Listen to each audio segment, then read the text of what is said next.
Hi, hello sa inyo guys. So, welcome back again sa ating video ngayon is pag-uusapan natin yung current issue ni Google Classroom. So, meron ako na-discover regarding sa sinend na link ng isang instructor namin last time. So, yun. And nagkaroon siya ng issue so hindi mabuksan. So, nangyari doon is nabuksan ko siya gamit yung code. So, paano nga ba natin makukuha yung code galing sa link? So, ito yung gagawin nyo guys. So, halimbawa is mag-open tayo sa mga uh, classroom dito. Ito, is-handle ko yan lahat yan. So, ko yung gumawa yan para sa something na ginagawa ko dyan. So, halimbawa dito sa BSIT 1A. So, try to edit lang natin yan. Sorry. Mali. Balik tayo sa kapila. So, ito dito sa measure.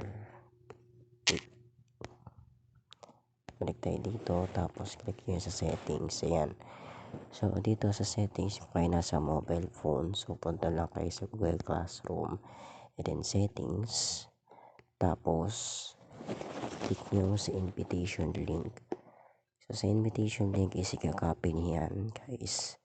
So, pag nakopy nyo siya, ayan, so copy nyo lang.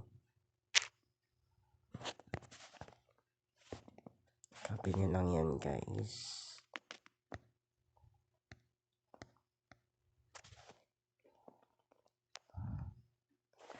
Pag nakopy nyo na sa clipboard, so paste nyo na dun sa platform kung nasan yung mga students nyo.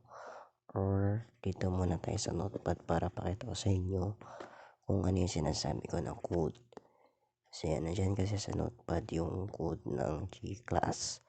So, ito yung code yan. Ayan, meron yung code dito. Or, yung nandun sa, yung class code. So, yung class code kasi is nababa ko. Once na reset nyo yun, halimbawa na-reset nyo, tapos, binigay nyo yung class code na yun. So, syempre, di na siya ma-enter, I think. Pero, di ko pa natatry. Pero, itong code na nandito sa link is fix na yata to. So, yun, ang sinasabi kong code dito guys is itong nandito sa tabi ng CGC equals. So, itong YQRKPLT.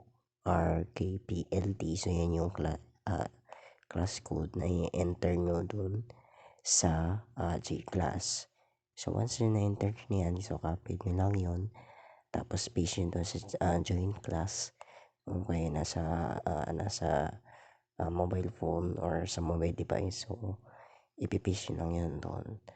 Then, ma-enter nyo na yung Google Classroom na yun na nag-error through link. So, minsan kasi is nag-expire yung mga links galing sa Messenger.